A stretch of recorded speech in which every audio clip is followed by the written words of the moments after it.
நடைபெறப்போகிற சட்டமன்ற பொதுத் தேர்தலில் மதசார்பற்ற முற்போக்கு கூட்டணிக்கு ஏன் வாக்களிக்க வேண்டும் என்ற அந்த உணர்வோடு பத்திரிகையாளர்களை சந்திப்பதிலே நான் பெரும் மகிழ்வு அடைகிறேன். திராவிட முன்னேற்ற கழகம் என்ற பேரியக்கம் 1967ஆம் ஆண்டு ஆட்சி கட்டலுக்கு பொறுப்பேற்ற நாள் முதல் 2021 வரை நடந்த தேர்தலை 2026 தேர்தலோடு ஒப்பிட்டு பார்க்க இயலாத ஒரு தேர்தல். இதுவரை நடைபெற்ற தேர்தல் 67 தேசிய கட்சியிடமிருந்து அதிகாரத்தை பெற்ற முன்னேற்ற கழகம் அதன் பிறகு நடைபெற்ற அனைத்து தேர்தல்களும் சகோதர யுத்தமாக பங்காளிகளுடைய போட்டியாக மட்டும் ஜனநாயக முறைப்படி தேர்தலை சந்தித்த தமிழ்நாடு முற்றிலும் மாறுபட்ட முகமாக இன்றைக்கு மாபெரும் ஜனநாயக சக்திக்கும் பாசிஸ்டுகளுக்கும் இடையே நடைபெறப் போகிற ஒரு தேர்தலாக இந்த 2026 தேர்தல் அமைந்திருக்கிறது.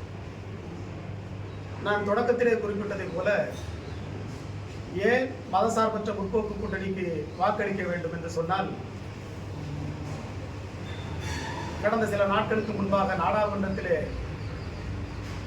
புதிய வரையறை கொள்கையை மற்றும் மகளிர் இடஒதுக்கீடு மசோதாவை பொறுத்தவரை இந்திய துணைக்கண்டத்தில் இருக்கிற அனைத்து மாநிலங்களும் ஏதோ ஒரு வகையில் சமரசம் செய்து கொண்ட நிலையில் தமிழ்நாட்டின் முதலமைச்சராக தலைவர் கலைஞருடைய மறுமதிப்பாக இந்திய துணைக்கண்டத்திற்கு எப்பொழுதெல்லாம் ஆபத்து ஏற்படுகிறதோ, ஜனநாயக தன்மைக்கு ஆபத்து ஏற்படுகிறதோ, அப்பொழுதெல்லாம் தன்னுடைய வீரியத்தை ஒட்டுமொத்தமாக ஒருமுகமாக்கி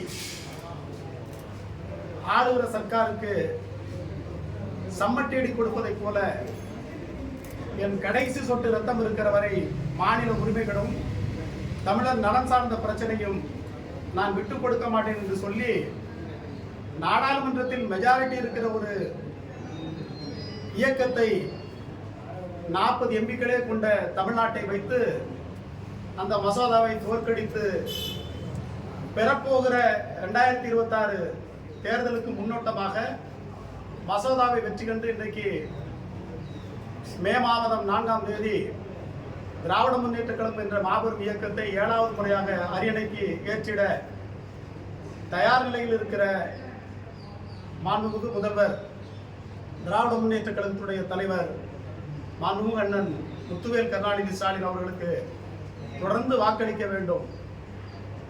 இன்னும் ஒருபடி மேலே சொல்ல வேண்டும் என்று சொன்னால், கடந்த காலங்களில் நடைபெற்ற தேர்தல்களை தவிர்த்து இந்த தேர்தலை பொறுத்தவரை தமிழ்நாட்டின் பிரதான 4 மண்டலங்களில் ஒவ்வொரு மண்டலத்திலும் ஒவ்வொரு விதமான ஜாதியின் பெயரால், மதத்தின் பெயரால், திடீரென உருவாகிற இயக்கத்தின் பெயரால் தமிழ்நாட்டை சிதைக்கிற நோக்கம் எந்த வகையிலும் திராவிட முன்னேற்ற கழகத்தினுடைய மதசார்பு பெற்ற கூட்டணியில் படிக்காது என்பதை சொல்லுகிற விதமாக உங்களை நான் சந்திக்கிறேன். இது சம்பந்தமாக ஏதாவது கேள்வி இருக்கு? ஜனநாயகத்தில் யாருனாலும் போட்டி போடலாம். அது ஒன்றும், ஏன்னா தேர்தல்ங்கிறது எல்லா தரப்பும் போட்டி போடுவதற்கு ஒரு வாய்ப்பாக அமையும். டாக்டர் சியாம் கிருஷ்ணசாமியை விட அவருடைய தந்தை, நான் பெரிதும் மதிக்கிற டாக்டர் கிருஷ்ணசாமி அவர்கள், அவர் சார்ந்த சமூகத்திற்கு என்பதை விட இந்த தமிழ் சமூகத்திற்கு அவர் பாடுபட்டு பல்வேறு கோரிக்கைகளை நடைமுறைப்படுத்துவதற்கு அவர் போராடினாலும் கூட அதை சட்டமாக்கவும் அதை திட்டமாக்கவும் திராவிட முன்னேற்ற கழகம் போன்ற சமூக நீதி பேணி காக்கிற இயக்கத்தால் தான் முடியும் என்பது டாக்டர் கிருஷ்ணசாமிக்கு தெரியும், டாக்டர் சியாம் கிருஷ்ணசாமிக்கு தெரியும். அதனால் அது பெரிய பாதிப்பை ஏற்படுத்தாது என்பதை தாண்டி அவர்கள் எதை நோக்கி பயணிக்கிறார்களோ அதை ஏற்கனவே 60-70 ஆண்டு காலமாக திராவிட முன்னேற்ற கழகம் சமூக நீதி பார்வையோடு பல்வேறு விதமான காரியங்களை அந்த சமூகம் மட்டுமல்ல, தமிழ்நாட்டில் விளிம்பு நிலையில் இருக்கிற அந்த சமூகத்திற்கு நிறைவாக செய்திருக்கிறார் தலைவர் கலைஞர். தலைவரை விட தலைவருடைய மகனாக இருக்கிற இன்றைக்கு இருக்கிற முத்துவேல் கருணாநிதி ஸ்டாலின் அந்த சமூகத்திற்கு நிறைவான காரியங்களை ஆற்றியிருக்கிறார்.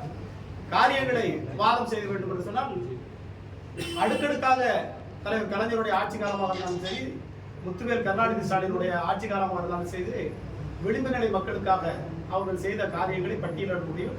மேலும் அவர்கள் போட்டியிடுவது திராவிட முன்னேற்ற கழகம் ஆரோக்கியமான போட்டியாக கருதுகிறே தவிர அவர்களை எதிரியாகவோ அல்லது அவர்களை புறந்தள்ளிவிடவோ நாங்கள் ஒரு நாளும் எண்ணியதில்லை. ஏனென்று சொன்னால் டாக்டர் கிருஷ்ணசாமி அவர்களே திராவிட முன்னேற்ற கழகத்தோடு கடந்த காலங்களில் எங்களோடு உடன்பாட்டோடு எங்களோடு களம் கண்டவர் என்பது இந்த நாட்டு மக்கள் நன்றாக அறிவார்கள்.